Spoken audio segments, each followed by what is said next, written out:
He told Alien Girl, "Sleep tight." She stayed awake, clutching a weapon all night.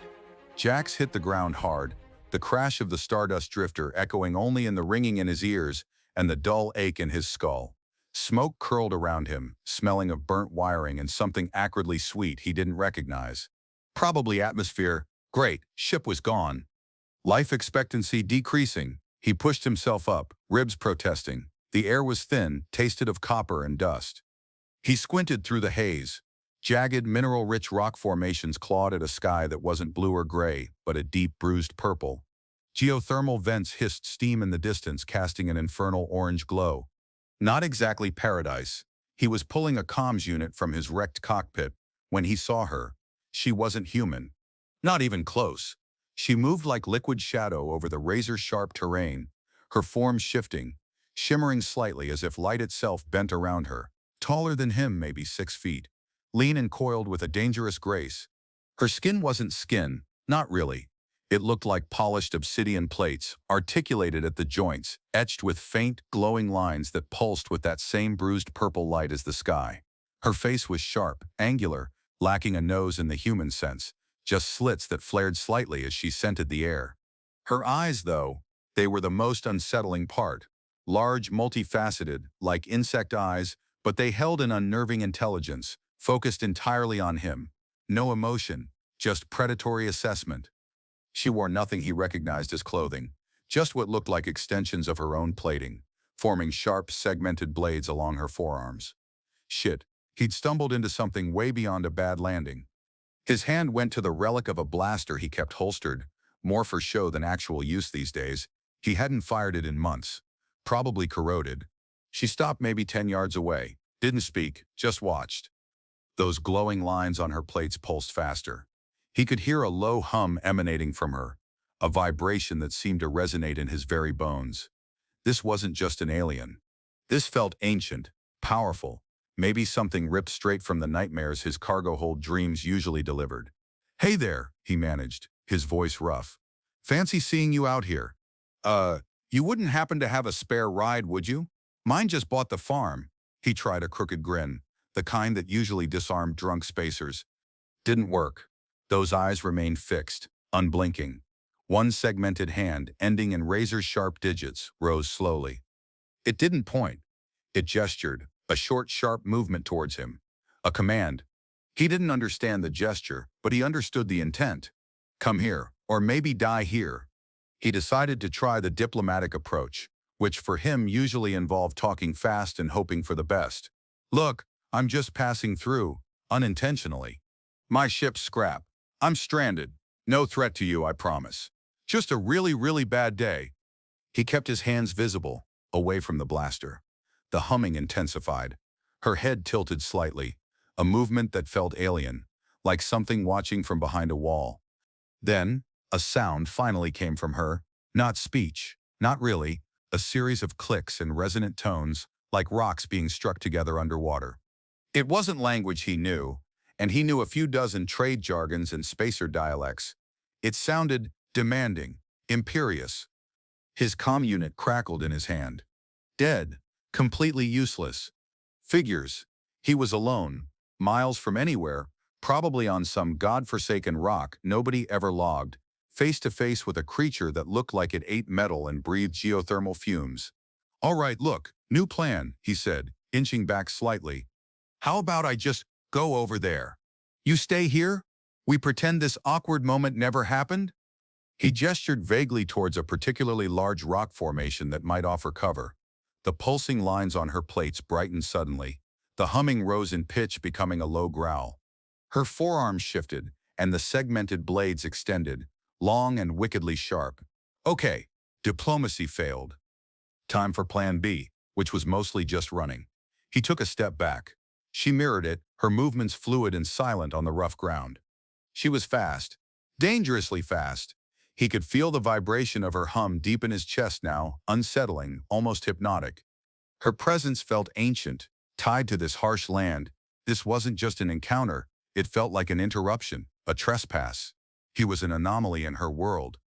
And anomalies, he suspected, were dealt with swiftly and permanently. He tightened his grip on the useless comm unit, wishing it was a real weapon. His heart hammered against his ribs. He was smart enough to know when he was outmatched. Completely and utterly. His only hope was that she wasn't territorial enough to chase him down across leagues of this broken planet. He took another step back, slowly. Her head snapped forward fractionally. The humming intensified again. A clear warning. "Don't push it, human. Don't move." Okay, fine," he said, holding up his hands again. "Hold your on. No sudden moves." He felt a bead of sweat trickle down his temple. The air was cool, but the stress was cranking up his internal temperature. He was in deep shit, deeper than his worst smuggling run gone wrong.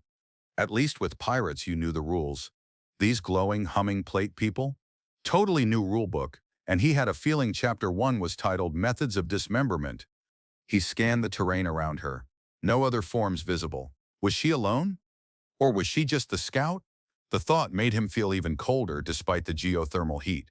He was trapped, exposed, and completely at the mercy of whatever cosmic evolutionary lottery winner she was. She finally spoke again, but this time the clicks and tones were interspersed with sounds that were almost but not quite human speech. Garbled, guttural, but layered with that same resonant hum. He caught a few distinct alien words that somehow conveyed meaning through tone and vibration rather than lexicon. Words that felt like intruder, claimed, trial. His gut twisted. Trial? What kind of trial? He really didn't like the look of those blades. This was escalating from simple survival to something far more complicated and probably far more painful. He swallowed hard. "Look, lady, whatever claimed means, I'm just trying to get off this rock. No claim disputes here. You can have the whole damn planet. I just need a ride out." He tried to keep his voice light, but the tremor was undeniable. Her head tilted again. The humming pulsed, almost like a question, then resumed its low growl. The multifaceted eyes seemed to bore into him, dissecting him piece by piece. He felt exposed, not just physically but something deeper, as if she could see the ragged edges of his soul, the guilt he carried like a physical weight, the exhaustion of always being on the run. She took a step towards him, then another, slow, deliberate, closing the distance. He felt a jolt of pure adrenaline. This was it. He was about to get sliced and diced by the local wildlife. His hand finally went for the blaster, a futile gesture, but he couldn't just stand there and wait. He fumbled with the holster latch. Before his hand even cleared the leather, she moved. Faster than sight. One moment she was 10 yards away, the next she was in front of him. Her segmented hand, the one with the sharp digits, wasn't a weapon yet. It was just a hand. It moved with terrifying speed and gripped his neck. Her grip was firm, unyielding, but not crushing, not yet. The glowing lines on her plates flared intensely, bathing them both in bruised purple light. The humming sound filled his head, a resonant vibration that felt like it was shaking his brain loose. He could feel the alien texture of her plating against his skin, cool and smooth beneath the intricate etching of the glowing lines. Her face, alien and impassive, was inches from his. The multifaceted eyes were enormous up close, reflecting the pulsing light. He saw himself in them, small and trapped. Then she spoke, and this time the sounds were clearer, sharper, cutting through the hum. The clicks and tones were still there, but layered with a resonant, almost musical undertone that somehow formed words in his head, bypassing the need for translation. Not just understanding, but knowing. It was like she was speaking directly into his skull, and her words were the exact ones that had begun this nightmare. "Mate, now or die with me." The command resonated through him, vibrating through her grip on his neck. Mate, was that what claimed meant? What kind of batshit crazy planet had he crashed on? This wasn't just a threat, it was a demand, a biological imperative somehow linked to survival. He stared into those vast alien eyes, completely stunned. The adrenaline spiked again, mixed with a sudden, sharp current of something else entirely. Terror. And something unsettlingly like fascination. He just stared at her, neck held in that terrifying grip, the command echoing in his skull. "Mate? What the actual fuck are you talking about? I just crashed my goddamn ship. I'm wounded, I'm stranded, and I don't even know your species name, let alone your first name." He heard the hysterical edge in his own voice. This was beyond absurd. He'd faced space pirates, corrupt planetary governors, hungry void worms, and once a particularly aggressive automated customs inspector. but nobody had ever threatened him with forced procreation as a survival strategy. Her grip tightened slightly, just enough to make him aware of the power held in those articulated digits. The humming intensified, a low thrum deep in her core that he could feel against his neck. It felt impatient. Her multifaceted eyes seemed to focus, narrowing almost imperceptibly. She tilted her head again. Mate. Union. Claiming right. The skybreaking has come. The claim must be made before the stone scorchers. You are here. You are unbroken. You are mine to claim. Her voice, or the voice in his head, was low, resonant, like stones grinding together, yet with that strange musical undertone. Stone scorchers? Skybreaking? Claiming right? He was clearly missing about 1,000,000 pieces of critical cultural context, and the context he was getting sounded deeply, disturbingly primal. Okay, hold on. Skybreaking? You mean my ship crashing? That's not a Tvedi. I know. A cosmic event. That's just me being a shit pilot. A sharp alien click sound escaped her, something that might have been amusement or perhaps dismissive disbelief. The skybreaking opens the scar. The scar brings the scorchers. The claiming must be sealed against the scar. You are the male unbroken of the breaking.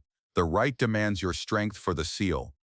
She spoke in short, declarative phrases.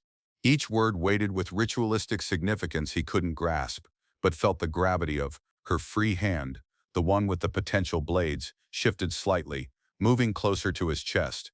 Not threateningly, but assessing. He felt her sharp digits lightly touch the burnt fabric of his flight suit, tracing the outlines of his ribs beneath. A shiver went through him that wasn't entirely fear. All right, look, let's pump the brakes on the whole claiming right and male unbroken stuff, he said, trying to keep his voice steady despite the pounding in his chest. I'm just Jax, unlucky freelancer. My strength is mostly in talking my way out of situations, and that's clearly not working right now. He forced himself to look directly into her alien eyes. They were mesmerizing, reflecting the weird light of the world around them. He could see tiny, complex structures within them, swirling colors like a miniature galaxy. How about you just let me go? I'll limp away, find a cave, wait to die quietly. No mating required. Her grip didn't loosen. In fact, it seemed to vibrate with a low, steady energy. To die alone is to dissolve. To be claimed is to endure. The skybreaking brings dissolution. The claiming brings structure. Your presence is required for the right. Her sentences were short, efficient, like commands programmed into a deep space probe. She wasn't asking. She wasn't debating. She was stating facts, truths of her world he couldn't comprehend but felt the weight of.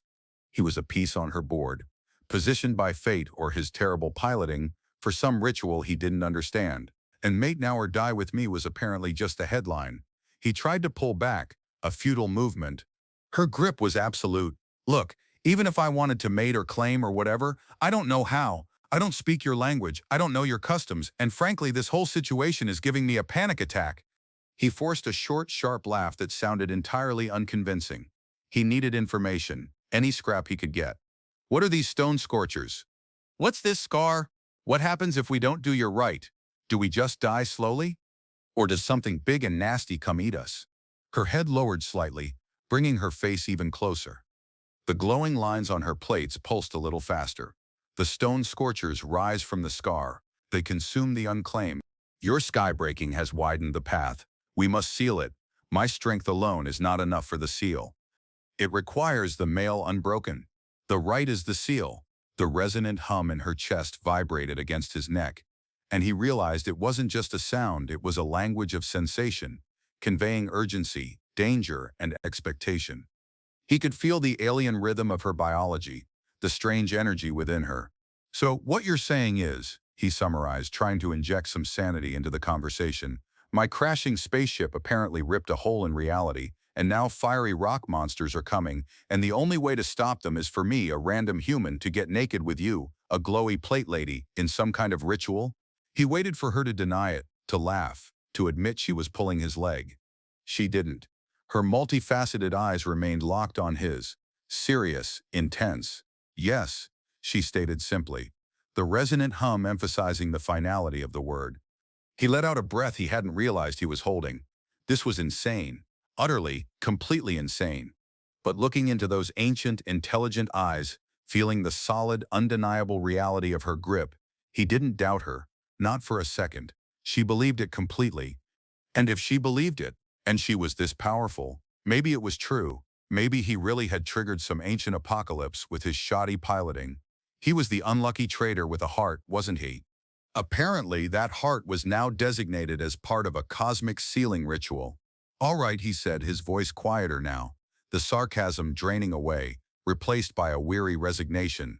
Okay, so, what exactly does this right involve? Besides the obvious, I mean? Is there a handbook? A practice run?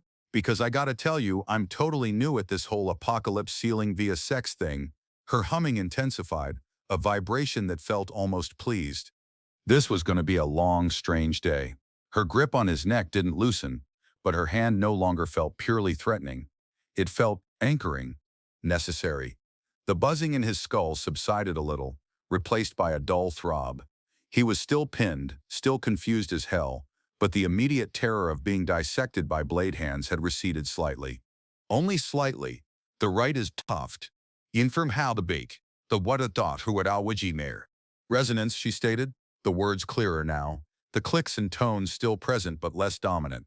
It requires physical connection. Willful union. The scar responds to the joint beat. Your sky breaking is a tearing. The right is the mending. She didn't explain how it worked, only that it did. Pragmatic alien. Figures. He swallowed again, his throat feeling tight. Right. Resonance. Joint bite day. Mending. Got it. He tried to process this. His entire understanding of reality, physics, and the appropriate response to crashing on a foreign planet was being rewritten in real time by a woman made of glowing plates who wanted to have sex with him to prevent the end of the world. And these stone scorchers? What are they exactly? Because if they're anything like those giant acid worms on Cygnus X-17, I'd like a heads up. She shifted her weight slightly, her articulated plates moving with a soft, dry rustle. The blades on her forearms retracted, disappearing back into the smooth, obsidian-like surface of her limbs. It was a small gesture, but it felt significant. A slight easing of the immediate physical threat. They are hunger given form. Heat. Consumption. The scar is their mouth. The right is the teeth that close it. Her metaphors were unsettlingly vivid. Hunger, heat, consumption. Sounded exactly like Cygnus acid worms, just probably bigger and made of fire and rock. Great, just his luck. Okay, so the right stops the chompy heat things, he said, nodding slowly. And it requires Dulu by me. Because I'm unbroken and male, and apparently crash landing makes you cosmically significant. He felt a flicker of his usual sarcasm reassert itself, a defense mechanism against the sheer bizarreness of it all. You know, usually when I meet women, it doesn't involve imminent planetary destruction and mandatory mating rituals. It's usually more like, hey, want to share a questionable synthale at the spaceport bar? Much simpler. Another of those sharp, dry clicks from her. He was starting to suspect it was the closest thing she had to a laugh. Such interactions lack urgency, lack purpose. The claiming right has purpose. It ensures continuity. It ensures resilience. She seemed to weigh the word, letting the resonant hum linger on it. Resilience. He supposed surviving on this rock required a hell of a lot of that. And maybe, just maybe, her people had found a unique way to bottle it. Or bone it. Resilience, huh? He looked around at the harsh, broken landscape, the spitting vents, the bruised sky. Yeah, I guess you need that out here. So, this right, where exactly does it happen? Is there like a special rock, a temple, my wrecked ship? He gestured vaguely towards the smoking heap behind them. He hoped it wasn't his ship. That felt like adding insult to injury. Forced apocalypse sex in the ruins of his life's work. She finally released his neck, the sudden absence of her grip almost as startling as the grip itself. She turned, a fluid, silent pivot, and began to move away from the crash site, heading deeper into the treacherous, mineral-rich landscape, towards the glowing vents, towards the rising heat. Follow, she commanded, the resonant tone leaving no room for argument. The scar is near the heart place. The heart place is hot. He hesitated for only a second. He was still stranded. She was his only company, however insane the circumstances. She clearly knew this place, and she hadn't sliced him open yet. That counted for something. Besides, the thought of fiery rock monsters was a strong motivator. All right, fine, he muttered, pushing off the ground, wincing at the protest from his ribs. Lead the way, O resonantly purposeful alien. Just try not to walk off a cliff. I'm trying to avoid dying today, remember? He fell into step behind her, keeping a small distance. Her plating shimmered in the strange light, the glowing lines pulsing with a steady rhythm now, like a silent beacon in the desolate landscape. He watched the articulate movement of her form, the alien grace, and felt a strange mix of dread and reluctant curiosity pulling him forward. This was definitely not how his day was supposed to go. They walked for what felt like hours, the terrain growing increasingly difficult. The air grew warmer, thick with mineral fumes. The orange glow from the vents intensified, painting the jagged rocks in stark, flickering light. He stumbled often, his body aching, his flight suit torn in places. She, however, moved with effortless ease, scaling sheer faces with her sharp digits, navigating treacherous scree slopes without a sound. She never looked back, never checked on him, just kept that steady, purposeful pace. He was just following, a piece of the ritual following its designated path. Hey, he called out, voice raspy. Are we plumb? Are we almost there? My boots weren't exactly made for mountain climbing, and my internal clock says I should probably be unconscious by now. He was exhausted, running on fumes and the lingering adrenaline. The humming from her was constant now, a low frequency that seemed to vibrate up from the very ground beneath his feet. It wasn't just coming from her, it felt like it was coming from the world itself. She finally stopped at the edge of a vast, rocky depression. The ground here was cracked, split open, emitting waves of intense heat and a faint, dark smoke. The air crackled with energy. This must be the scar. It looked less like a wound and more like the planet was actively digesting itself. In the center of the depression, half buried in smoking rock, was a massive metallic structure. It looked artificial, ancient, covered in strange geometric patterns. A crashed ship. No, it was too organic, too integrated into the rock. It looked like something that had grown here, or been born from the planet's core, or maybe it was the wreck of something impossibly old, its technology indistinguishable from nature. This must be the heart place. And it was definitely hot. She turned to face him, the glowing lines on her plates flaring in the heat. The heart place, she stated. The scar feeds upon it. The rite must be performed within, where the scar breathes. The heat hit him like a physical blow. He felt sweat instantly slick his skin under his ruined suit. He could feel the vibration of the ground, the deep hum that was now deafening, resonating up through his bones. It felt like the planet was roaring. Okay, within the giant smoking hole that's apparently eating a space monument, he said, forcing a shaky breath. Sounds. How much cozy. He could see distortions in the air above the scar, shimmering waves that looked like heat haze, but felt wrong, like the air was tearing itself apart. And through those distortions, he thought he saw movement. Shadows that didn't belong. Shimmering, indistinct shapes. The stone scorchers? His blood ran cold. She stepped towards the edge of the scar, towards the smoking depression. Come, she commanded. The rite must be completed before the consumption. Your life is the anchor. My will is the structure. The resonance binds us and seals the scar. She didn't seem to register the heat, the danger, the sheer overwhelming presence of the scar. She was focused on the ritual, on the purpose. He hesitated, staring down into the glowing, cracked earth. This was it, the point of no return. Either he went down there with her and committed to whatever bizarre planet-saving sex ritual she had in mind, or he stayed up here, alone, and waited to be consumed by fiery rock monsters. Frankly, neither option seemed particularly appealing, but at least with her, he had a guide. And maybe, just maybe, a chance. All right, he said, pushing down the wave of panic. Just promise me one thing. After all this is over, you explain everything and maybe buy me a drink. A really big drink. She didn't respond with words, just that low, resonant hum that felt almost like a vibration of anticipation. She stepped into the smoking depression. The heat intensified instantly. He grit his teeth, took a deep breath of the thick, mineral-laced air, and followed her down into the heart place. The ground felt unstable beneath his feet, warm and vibrating. The metallic structure in the center hummed even louder than she did, a deep, pulsing rhythm that seemed to echo the beat of his own terrified heart. He could feel the energy in the air, raw and powerful. This wasn't just a place, it was alive. Or maybe dying. and he was now part of its struggle. As they moved closer to the metallic structure, the air grew even hotter, shimmering violently. He could see the shapes in the distortion more clearly now.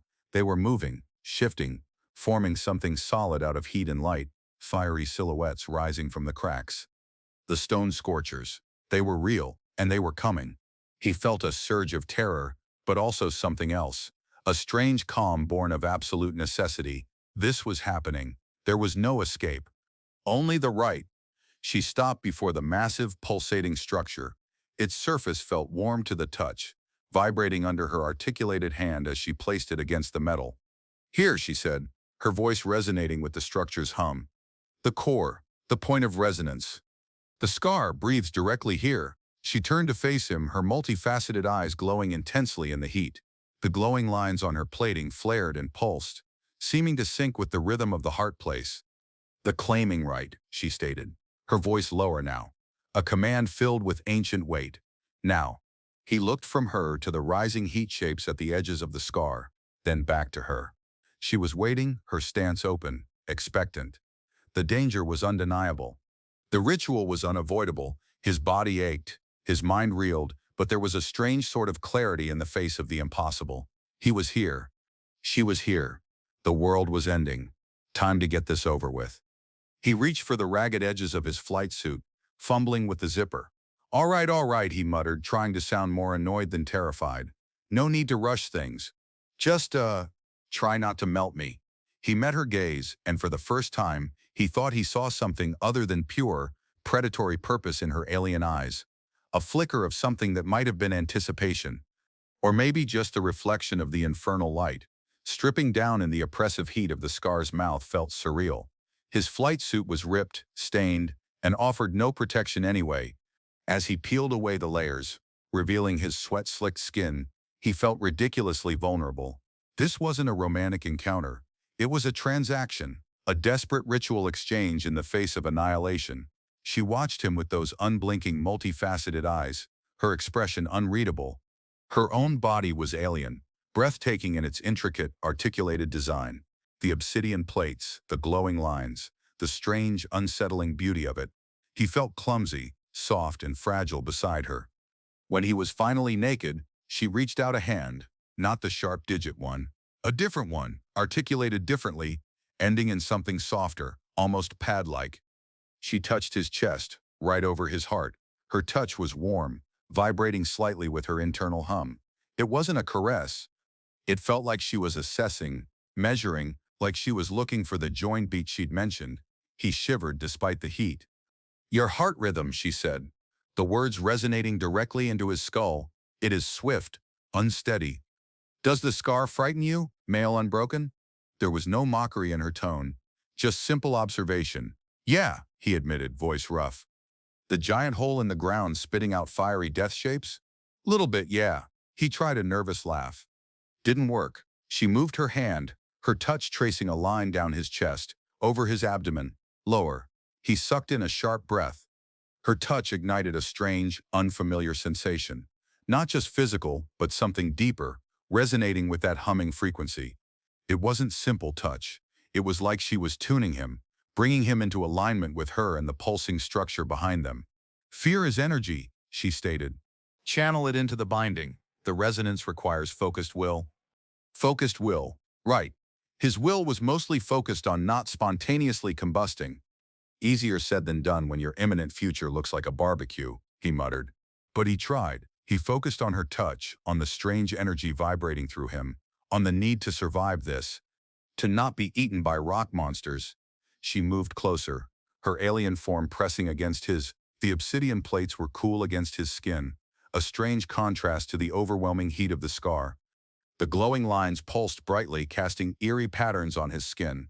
Her body felt solid, powerful, yet articulated with impossible flexibility. She shifted, moving against him with a slow, deliberate pressure that left him breathless. This wasn't human intimacy. This was something ancient, primal, tied to the very fabric of this alien world. Her multifaceted eyes were inches from his, reflecting his wide, startled gaze. She didn't kiss him in any way he understood. Instead, her mouth slits flared, and a low, resonant tone escaped her, accompanied by a faint, sweet scent that filled his lungs. The scent was intoxicating, alien, and it seemed to vibrate through him, bypassing his conscious mind and targeting something deeper, more primal. It felt like, it felt like pheromones, but not just physical, psychic. As the scent and the resonant hum filled him, he felt a shift. The fear didn't vanish, but it changed. It became raw energy, vibrating within him, seeking an outlet. And her body against his felt like that outlet. Her cool, smooth plating, the hard angles and soft curves hidden beneath, the pulsing energy of the glowing lines. His hands, clumsy and unsure, found their way to her waist, gripping the smooth, complex surface. He felt a sense of desperate connection, of being anchored in the storm. Her segmented hands, the ones that had held his neck, now moved over his body, tracing the contours, finding purchase. They were strong, precise, exploring him with an alien curiosity that was both unnerving and intensely arousing. The combination of the heat, the fear, the strange scent, and her touch was overwhelming. It stripped away everything else. There was only the vibrating earth, the hum of the structure, the rising scorchers at the edge of his vision, and her. She initiated the next move, not with human fluidity, but with a series of precise, powerful adjustments of her articulated form. Her strength was immense, effortless. He was guided, positioned, his body reacting on instinct rather than conscious thought. The resonance built between them, a pulsing, humming energy that seemed to sync their disparate biologies. The glowing lines on her plating flared almost white. The hum of the structure intensified, a deafening roar in his ears. It was rough, urgent, driven by the external threat and the internal resonance building between them. There was no tenderness, only raw necessity. It was a collision of alien forms, a desperate act of survival masquerading as intimacy. Her movements were powerful, rhythmic, driving them together with an intensity that mirrored the pounding of the heart place. He felt the alien texture of her body against his, the unique sensations, the surge of energy. It was strange, terrifying, and undeniably overwhelmingly erotic. Every nerve ending felt alive, screaming with sensation. He clung to her, lost in the storm, the world outside narrowing to the pulsing light, the deafening hum, and the alien body pressed against his. As the resonance peaked, a blinding flash of purple-white light erupted from her plates, surrounding them.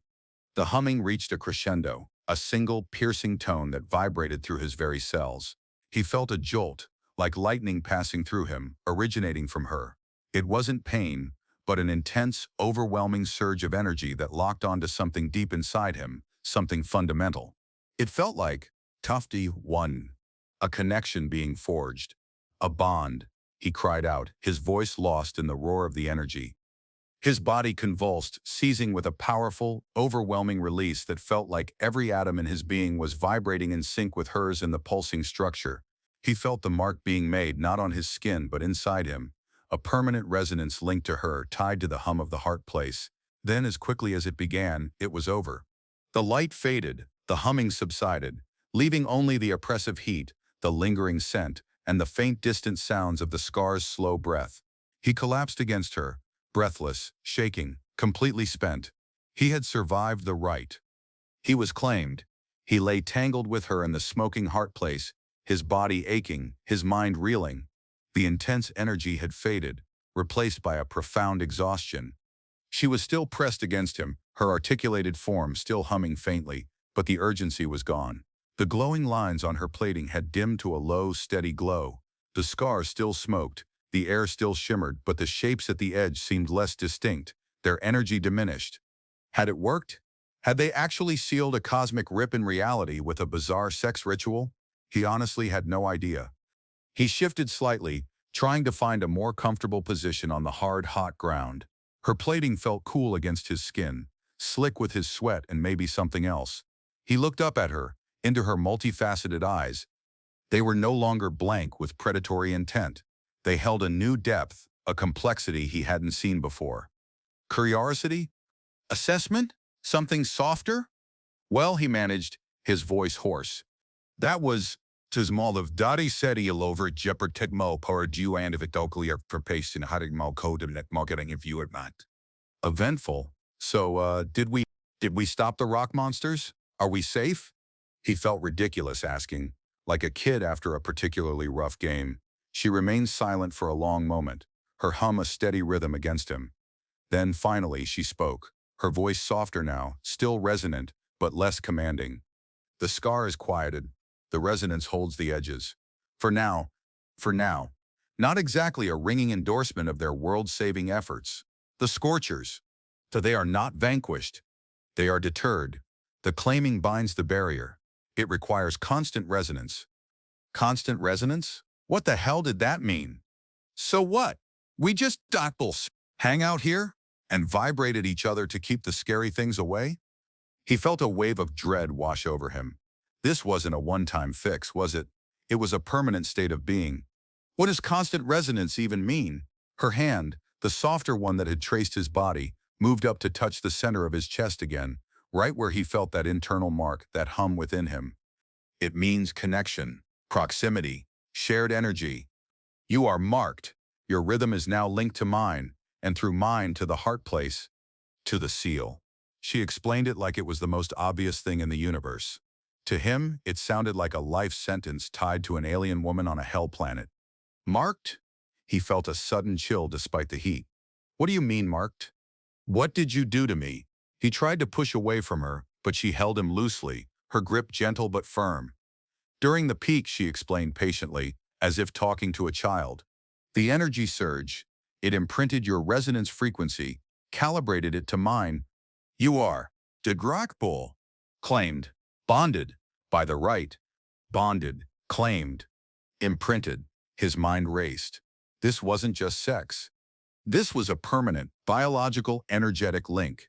He was tied to her, to this world, to this insane ritual. So what? I can't leave? He asked, his voice rising slightly in panic. If I try to leave, do I just dissolve, or does the scar open up again? She tilted her head, those multifaceted eyes studying him. Your absence would weaken the seal. Mine also, to break the bond.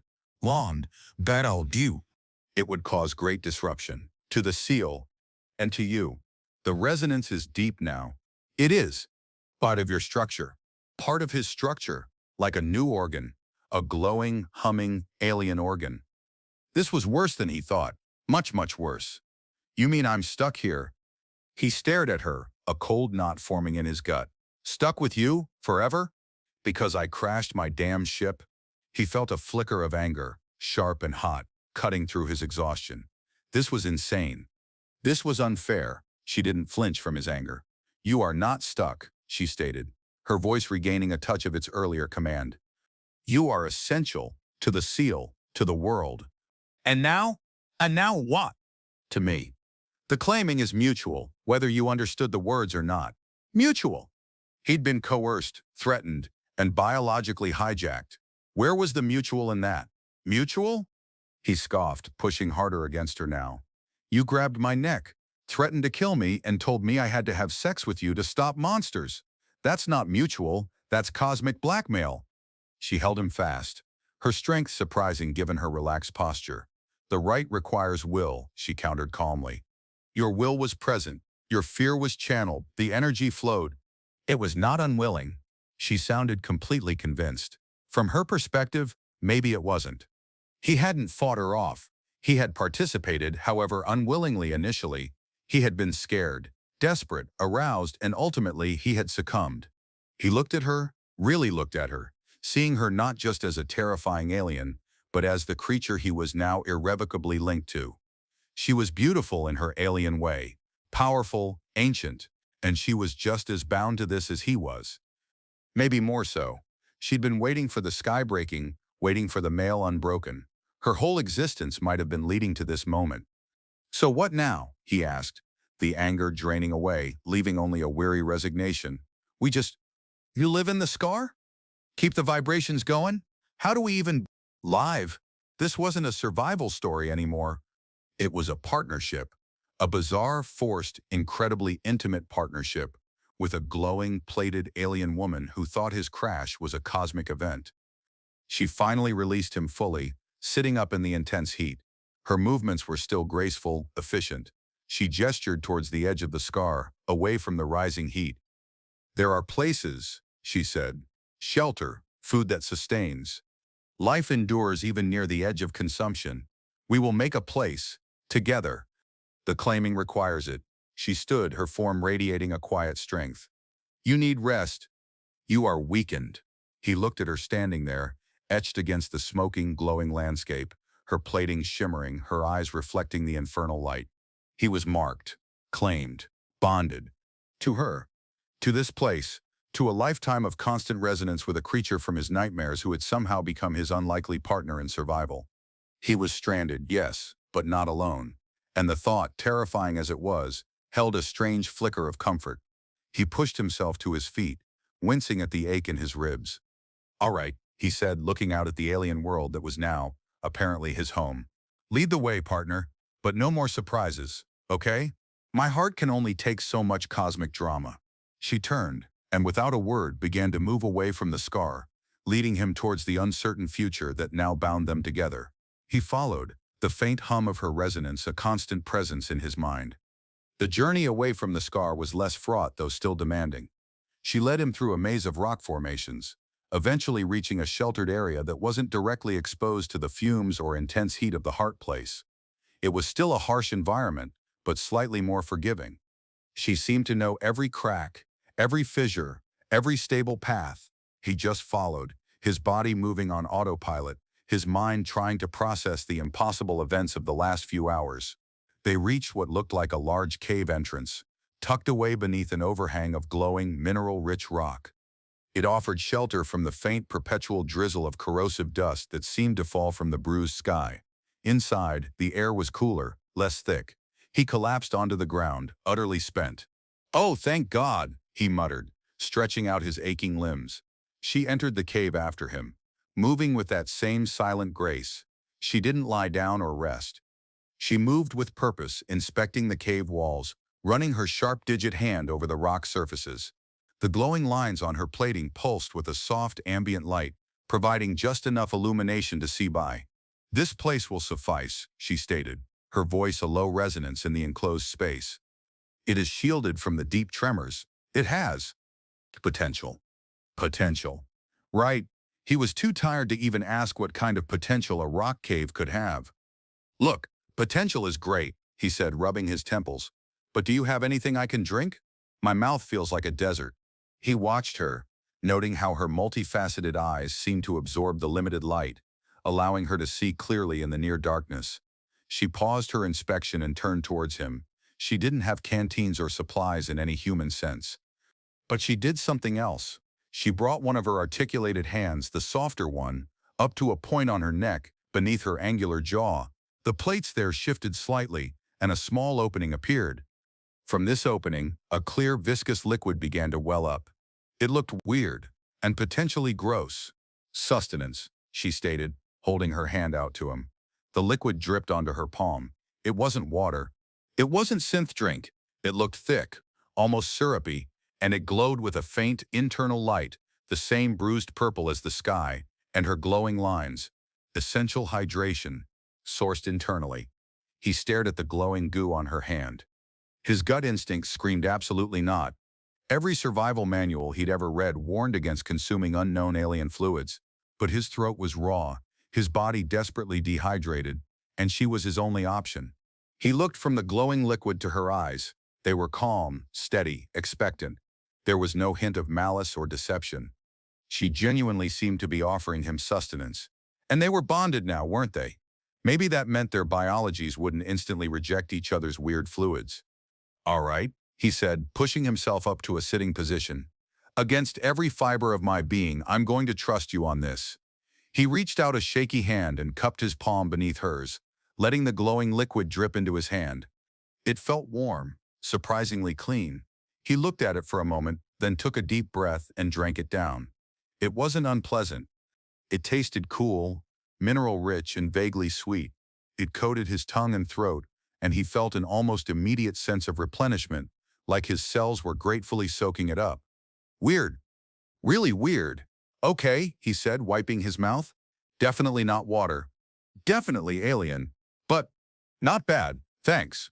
She gave one of those sharp, dry clicks that he was beginning to interpret as approval or acknowledgement. The claimed must be sustained, she stated, as if it was a simple biological rule. She didn't offer him more, just closed the opening on her neck, the plate sealing seamlessly.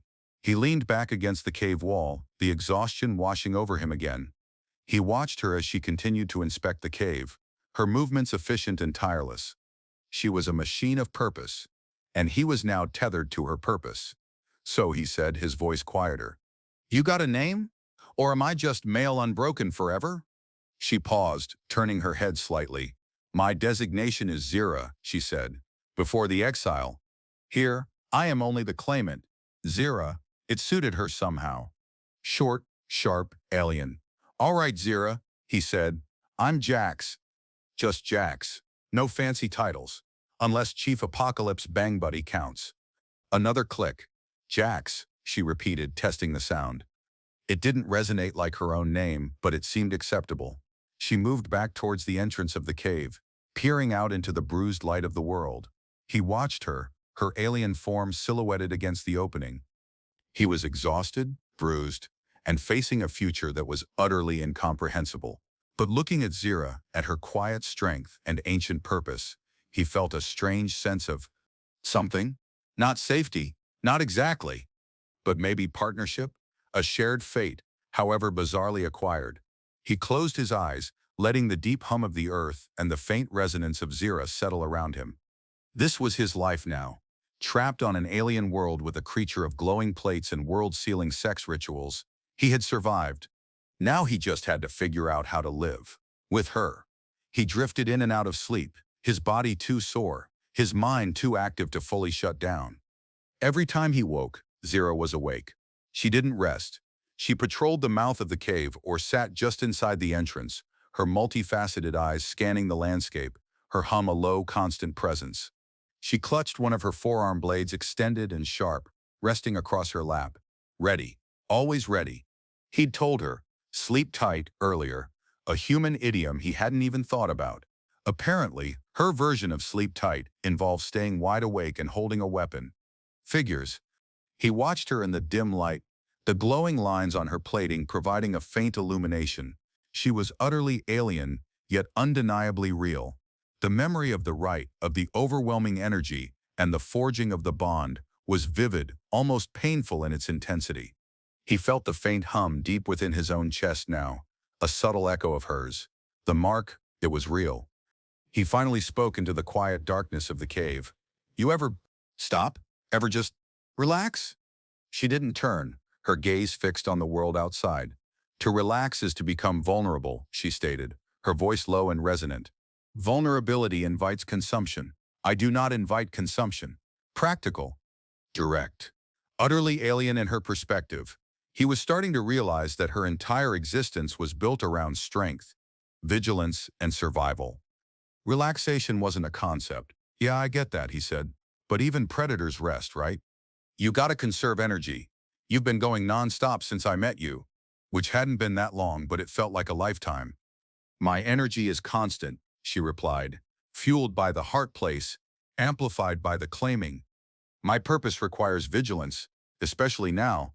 The scar was quieted, not sealed completely. The scorchers will test the barrier. They seek the unclaimed.